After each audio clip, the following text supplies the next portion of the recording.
নমস্কার বন্ধুরা, রাজু রিঙ্কু সিম্পল রান্নায় আপনাদের স্বাগত।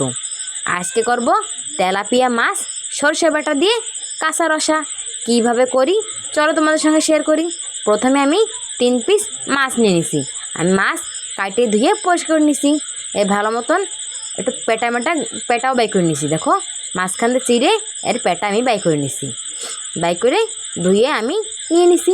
তারপরে কাঁচা রসা বানানোর জন্য আমি নিব গোটা সরিষা একটা মিক্সি বাটিতে নিয়ে আমি ওতে দেব কিছু লবঙ্গ আর গোলমরিচ আর লবঙ্গ আর সরিষা দিয়ে আমি মিহি করে একটা পেস্ট বানাবো। মিহি করে পেস্ট বানাইয়ে আমি রাখছিলাম না কাঁচা মাছ, সেই কাঁচা মাছের পরে আমি সরিষা বাটা আর কিছু গরম মশলা বাটা দিয়ে দেবো। দিয়ে আমি দেবো টমেটো কুচি, কিছু কাঁচা লঙ্কা চিড়ে রাখছিলাম সে কাঁচা লঙ্কাও দিয়ে দেবো। দিয়ে স্বাদের মতো লবণ, হলদি পাউডার দিয়ে দেবো।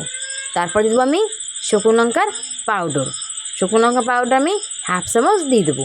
দিয়ে আমি ওতে দিয়ে দেবো সরষের তেল দেবো না, আমি দেবো সাদা তেল।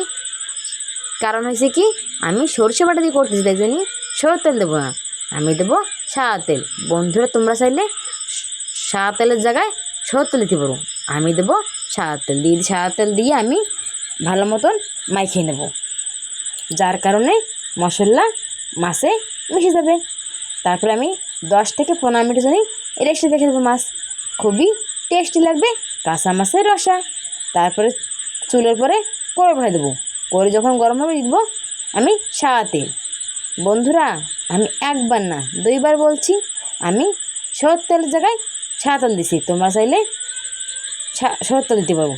আমি তেল যখন গরম হয়েছে আমি দিয়ে দিয়েছি জিরা আর ফোড়ন দিয়ে দিলাম একটা শুকনো লঙ্কা দিয়ে আমি মাছ মেখে রাখছিলাম না 10 থেকে 15 মিনিট, সেই রেস্টে রাখা মাছ আমি দেবো।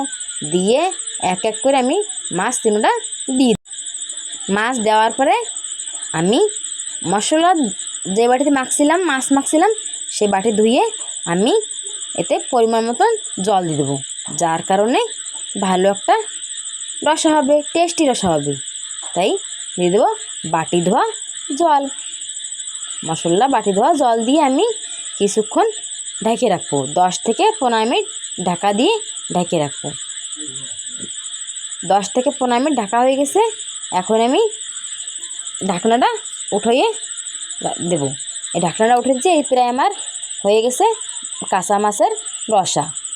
এখন নামানোর আগে দিয়ে দেবো 1/2 চামচ আমি ঘি দিয়ে একটু নেড়ে চেড়ে নামাই নেব।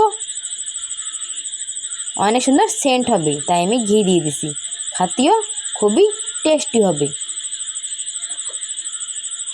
এখন আমি নামাই নেব।